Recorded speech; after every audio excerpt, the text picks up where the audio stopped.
सभय सप्रेम विनीत अति सकुच सहित दो भाई।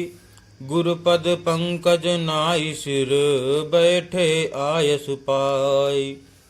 अर्थात फिर भय प्रेम विनय और बड़े संकोच के साथ दोनों भाई गुरु के चरण कमलों में सिर नवाकर आज्ञा पाकर बैठे। निशि प्रवेश मुनि आयसु दीना सबहि संध्या बंदनु कीना। कहत कथा इतिहास पुरानी रुचिर रजनि जुग जाम सिरानी। अर्थात रात्रि का प्रवेश होते ही संध्या के समय मुनि ने आज्ञा दी, तब सबने संध्या वंदन किया। फिर प्राचीन कथाएं तथा इतिहास कहते कहते सुंदर रात्रि दो पहर बीत गई। मुनि बर शयन कीन तब जाई लगे चरण चापन दो भाई। जिनके चरण सरोरुह लागी करत विविध जप जोग विरागी। अर्थात तब श्रेष्ठ मुनि ने जाकर शयन किया। दोनों भाई उनके चरण दबाने लगे, जिनके चरण कमलों के दर्शन एवं स्पर्श के लिए वैराग्यवान पुरुष भी भांति भांति के जप और योग करते हैं। तेई दो बंधु प्रेम जनु जीते गुरुपद कमल पलोटत प्रीते। बार बार मुनि आज्ञा दीनी रघुबर जाई शयन तब कीनी। अर्थात वे ही दोनों भाई मानो प्रेम से जीते हुए प्रेम पूर्वक गुरु जी के चरण कमलों को दबा रहे हैं। मुनि ने बार बार आज्ञा दी, तब श्री रघुनाथ जी ने जाकर शयन किया। चापत चरण लखनु उरलाए सभय सप्रेम परम सचुपाए।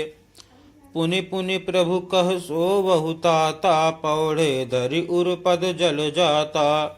अर्थात श्री राम जी के चरणों को हृदय से लगाकर भय और प्रेम सहित परम सुख का अनुभव करते हुए लक्ष्मण जी उनको दबा रहे हैं।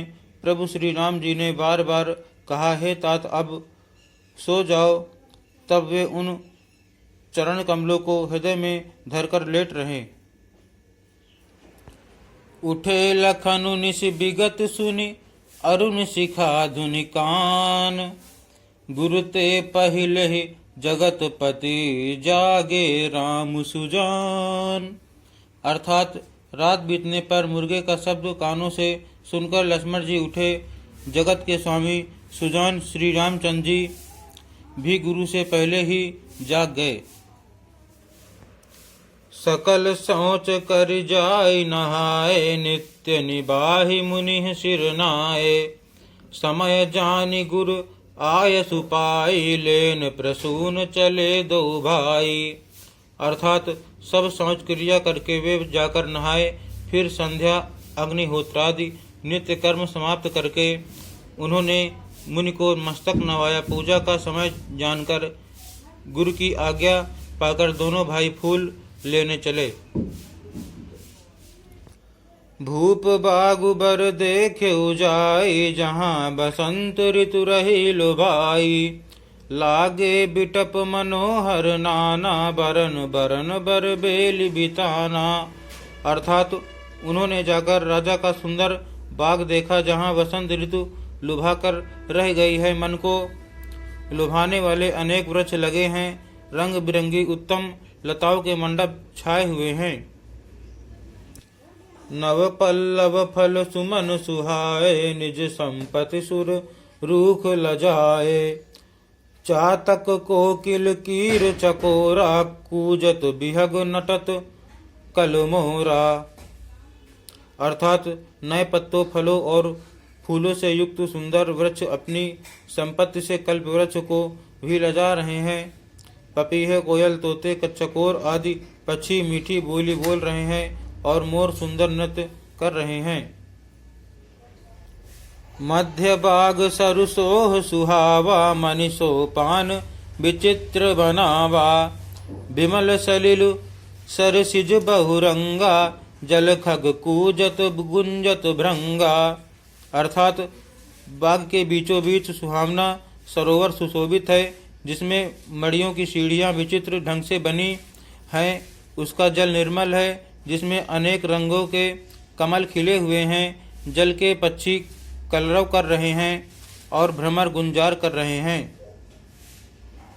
बागु तड़ागु बिलो की प्रभु हर से बंधु समेत, परम रम्य आराम यहु जो राम ही सुख देत, जो राम ही सुख देत। अर्थात बाग और सरोवर को देखकर प्रभु श्री रामचंद्र जी भाई लक्ष्मण सहित हर्षित हुए। यह बाग वास्तव में परम रमणीय है, जो जगत को सुख देने वाले श्री रामचंद्र जी को सुख दे रहा है।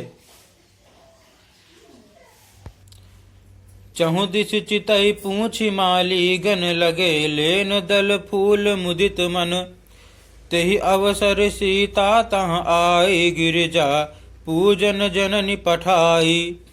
अर्थात चारों ओर दृष्टि डालकर और मालियों से पूछकर वे प्रसन्न मन से पत्र पुष्प लेने लगे।